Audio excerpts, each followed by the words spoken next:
Thank you, Madam Chair. When we had our discussion, I think we had a lively one around school choice. The state I'm from, Indiana, Yes. I think leads the nation in it. And I also, I think, told you I was on a school board for 10 years prior to becoming a state legislator, and that if you ever wondered whether you had an appetite to be a U.S. Senator someday, try the school board. So you'll get an earful of something sooner or later, but I'm a believer that that is an important part of the package. And like I said, I come from a really great public school system. My kids went there as well.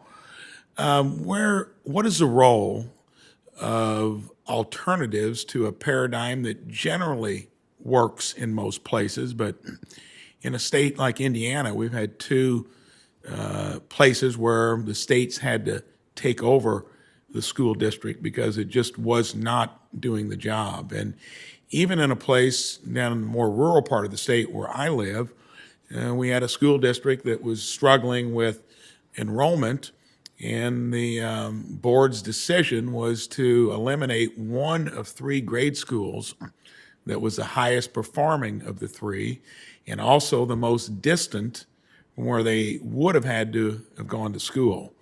A charter school, they worked really hard, put resources together, scraped and scrapped and got it done.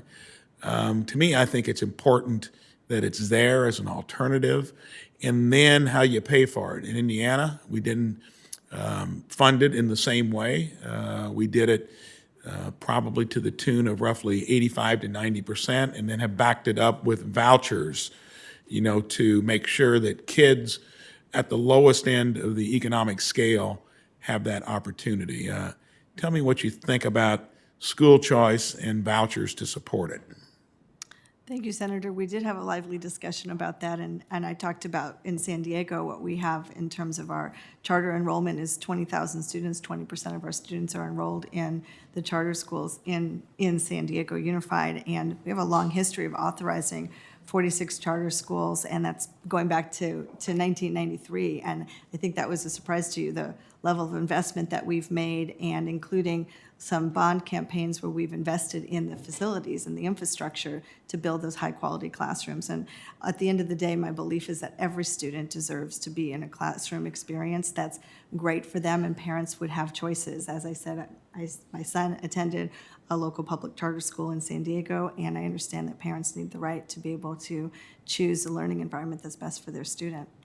And would you take your unique position to actually promote it across the country and to weigh in a positive way from the federal government's point of view wherever it could, especially when it works so well in an area that you have spent your time in education?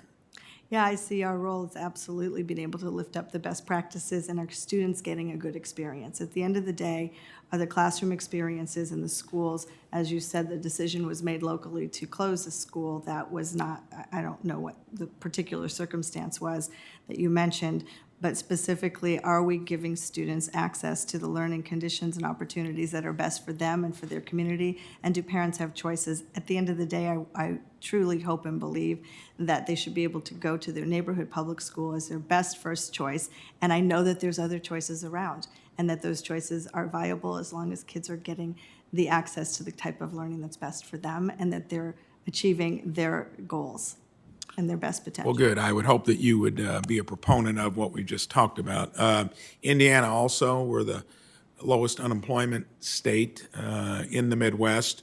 Workforce development, sadly, when I got to the state government level, was sad to see that our own Department of Education and so forth, there was actually stigmatizing to some extent that guidance and approach to getting kids maybe into a high demand, high wage job. And I think that's another important place that we need to do better with and reach kids actually when they're in 8th grade prior to getting even into middle school. And I know that the main stakeholder in education, in my opinion, would be the parent, and that they maybe are tired of being misguided with a direction that ends up with a pile of debt and not a good job.